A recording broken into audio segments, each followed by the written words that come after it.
कैसे जनसुराज इस माइग्रेशन को रोकेगी? मैंने एक तो बताया आपने 3 कैपिटल का फ्लो 3 चीज़ बताया, 3 चीज़ बताया। ज़मीन का बताया। एक नहीं, 3 चीज़ बता रहे हैं। एक कि सबसे पहले तो सीडी रेशियो को सुधार कर 2 से ढाई लाख रुपए एक्स्ट्रा पूँजी उपलब्ध हो ताकि समाज के हर वर्ग में स्वरोजगार की बात हो, नया कंस्ट्रक्शन, नया उद्योग, नया प्रयास, नया खपत बढ़े, व्यापार घरेलू बढ़े। खर्च। जी। दूसरी बात, हम लोगों ने कहा कि कृषि आधारित जो माइग्रेशन हो रहा है, उसको रोकने के लिए मनरेगा को कृषि से जोड़ेंगे, जो मैं बोलचाल की भाषा में कहता हूँ कि खाने वाली खेती जो आज है बिहार में, उसको हम लोग कमाने वाली खेती बनाएँगे। बिहार में 55 लाख हेक्टेयर ज़मीन है, जिस पे खेती होती है, हो सकती है। उसमें सिर्फ 2 लाख हेक्टेयर ज़मीन ऐसा है जहाँ नगदी फसल की खेती होती है। हुँ। बाकी के ज़मीन पे लोग वो खेती करते हैं जिससे खाना चलता हो। हुँ। आप गाँव देहात में बिहार में जाएँगे तो लोग बताएँगे आपको कि भैया अभी रोपनी में आए हैं घर, कमाने के लिए इसके बाद लुधियाना जाएँगे। हुँ। या अभी कटाई चल रही है, कटाई के लिए आए हैं अपने गाँव, कटाई के बाद भैया जाएँगे तमिलनाडु, गुजरात काम करने के लिए। तो एक नज़रिया बन गया है कि खेती जो है वो खाने का ज़रिया है, कमाने का ज़रिया नहीं है। हम लोग क्या कह रहे हैं कि नहीं, खेती को कमाने वाला बनाना अगर है, तो 1/3 ज़मीन को हम लोग नगदी फसल में ट्रांसफर करना चाहते हैं, माइग्रेट कराना चाहते हैं। हुँ। और नगदी फसल में अगर ट्रांसलेट होगा तो इसमें सबसे ज़्यादा जो है वो एम्प्लॉयमेंट जो लेबर का खपत है वो बढ़ जाता है। हुँ। जैसे मान लीजिए उदाहरण के तौर पर 1 एकड़ धान की खेती करने में अगर 5 औसत मजदूर लगते हैं, 1 एकड़ अगर आप लहसुन उगाइएगा तो आपको 20 लेबर लगेंगे। हुँ। तो दूसरा जो फ़ॉर्मूला जनसुराज ने दिया कि पूंजी के पलायन को रोकना, पहली बात। दूसरा, मनरेगा को सीधे कृषि से जोड़ना कि जो व्यक्ति भी, जो किसान भी नगदी फसल की खेती करेगा उसको मनरेगा के तहत मजदूर हम लोग मुफ्त में देंगे। ओके।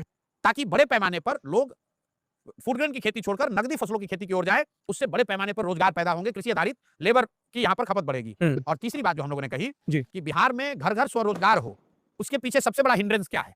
बिहार के समाज को जाकर आप नीचे अगर स्टडी करेंगे, तो आप देखेंगे कि लोग लोन लेकर, कर्ज लेकर रोजी-रोजगार क्यों नहीं करते हैं? बिहार में कर्ज लेने के लिए लोग 3 ही विषय समझते हैं, बेटे को पढ़ाना हो, बेटी की शादी हो या घर बनाना हो, या कुछ बहुत गरीब लोग बीमारी में भी कर्ज लेते हैं। जी। लेकिन ज़्यादातर कर्ज यहाँ पर 3 विषय के लिए लोग ले रहे हैं, पढ़ाने के लिए, बेटी की शादी के लिए, घर बनाने के लिए। लोग गाँव में जाकर पूछिएगा, भाई आप कर्ज लेके 4 मुर्गी पालन, गाय पालन, कोई दुकान, कोई रोजगार क्यों नहीं करते हैं? तो लोग बताते हैं भैया ब्याज बहुत लगता है, क्योंकि गरीब समाज है। वहाँ आप देखिएगा लोग 5% महीने पर, 10% महीने पर इनफॉर्मल सेक्टर से लोग लोन लेते हैं। एक बार गरीब आदमी जब लोन ले लेता है, तो कर्ज चुकाने में ही उसकी पूरी पीढ़ी निकल जाती है, पूरा जीवन निकल जाता है। तो एक तरीके से डर लोगों के मन में बैठा हुआ है कि कर्ज लेकर कोई बिज़नेस व्यापार करना सेफ नहीं है, पूरे जीवन आप ब्याज चुकाने के कर्ज में जाल में फँस सकते हैं। इसलिए जनसुराज ने कहा कि हम लोग इंटरेस्ट सबवेंशन स्कीम लेकर आएँगे, जिसमें हर वो व्यक्ति जो 5 लाख रुपए तक कर्ज लेकर रोजी-रोजगार करना चाहता है, उसको 4% ब्याज पर ही पैसा बैंक से मिलेगा। तो 4% सालाना ब्याज लोग भरेंगे, 6% पैसा सरकार भरेगी। इससे होगा ये कि अगर मैंने 3 सवा 3 लाख करोड़ के बजट से 6,000 करोड़ का प्रावधान कर दिया, तो 1 लाख करोड़ रुपया लोगों के पास उपलब्ध हो जाएगा रोजी-रोजगार करने के लिए। अगर 20,000 करोड़ रुपया का हमने प्रावधान कर दिया, तो करीब-करीब 4-5 लाख करोड़ रुपया लोगों को उपलब्ध हो जाएगा बैंक के ज़रिए रोजी-रोजगार करने के लिए। हम लोग को लगता है, और फिर हम लोगों ने इन तीनों चीज़ों को एक जगह किया।